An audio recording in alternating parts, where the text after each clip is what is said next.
안녕하세요 여러분, 저는 미국에서 온 션입니다.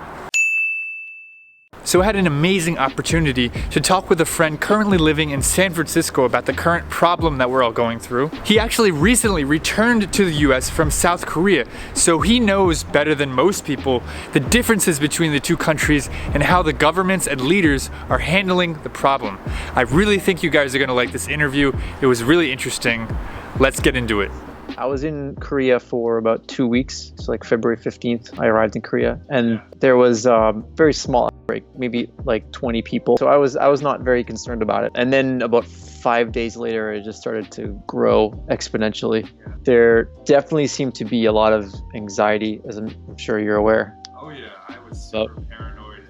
Didn't want to walk next to anybody, or didn't want to take the subway or bus. That's very understandable. But I definitely felt like everybody was very well prepared. Like even from the time I got to the airport, like I felt like the government was very much on top of it. Or I didn't hear anybody complaining that the system wasn't working, you know, like you walk in the subways there and the loudspeakers will give you instructions about what to do if you feel any sort of symptoms. You know, you call this phone number and you go to a screening center. And while I was there, I met a couple of people that went to screening centers and had their symptoms evaluated and then cleared. And, I was very much looking forward to going back to the US because I wanted a bit of a break from the anxiety that was going on there. I got to the ICN airport, and there was some like light screening when I boarded the plane, like that had those like thermal imaging cameras that as you walk by they can tell if you have a fever. Once I got to the US, there was no screening whatsoever, which surprised me. I walked right through customs, and I expected they would want to know like where I had been, had I been feeling any symptoms, or were you around anybody with any symptoms, were you in Daegu, or no, I went through customs and they said, where were you? And I said I was in South Korea.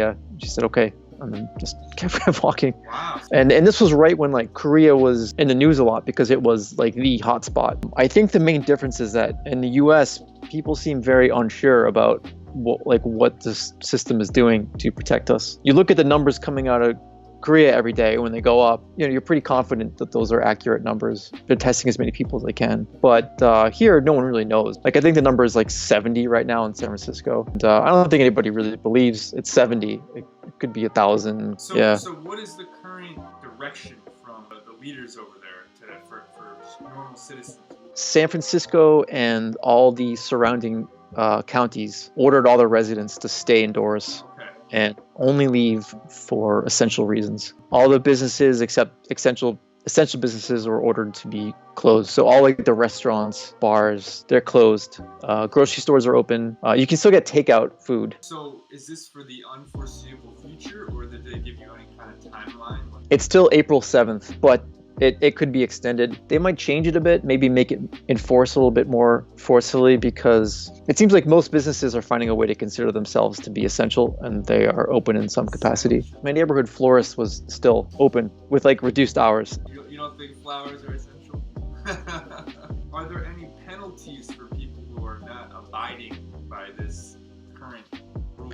Yeah, it is technically a misdemeanor. Yeah, I have seen cops going into businesses, and I assuming they're enforcing it. I haven't heard of any citizens getting in trouble. You are allowed to leave your house for something that's essential, and the list of things that is essential is like pretty big. Technically, going for a walk, it could be essential, like because you need to exercise. So how about getting food, and like what are people doing? They're going to the mart. Like how is that situation? I've heard and seen pictures of completely empty marts. I got lucky with the toilet paper because I'm a big believer in buying as much toilet paper as you can fit in your house because why not? You're going to use it eventually. The supermarkets, like all the non-perishable stuff was gone in the first few days. It's starting to get back to normal now because I don't think there's any real supply chain issues. It's just all people freaking out. I buy a lot of like oatmeal and grains and rice, so I just bought a little bit extra so I would have some extra non-perishables. Just this week, a lot of the grocery stores have started setting aside hours before 9 o'clock for elderly people. So anyone over the age of 60 can go use the grocery store before the general public. I think what happens is like young people go and like take everything, and then the elderly people don't have access to they can't buy toilet paper or perishable goods. Mm-hmm. What are the biggest differences that you've been feeling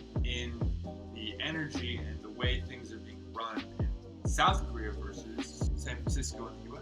I mean, the biggest difference was like how South Korea felt fully prepared for what was coming. Being prepared makes all the difference. There's just a feeling of when I'm in the U.S., we're just making it up as we go. I don't know. I've thinking a lot about it because, you know, culturally, Korea is a little different than the U.S. I also think the South Koreans had some practice for this with other similar issues. They're not going to make the same mistakes. So I think the U.S. will probably follow suit if something else happens along this line. Yep. Sometimes it takes a huge crisis for positive changes to come. So what are you, Jonathan, doing these days? While I was studying Korean, I was watching a lot of YouTube videos to practice with my listening comprehension. I built a website called Caption Pop that allows you to watch YouTube videos, and then I can put the Korean subtitles, but then also the English subtitles below it, and then I can practice that way. That's been very, very helpful for me. I put it online for other people to use as well. Thank you so much, Jonathan.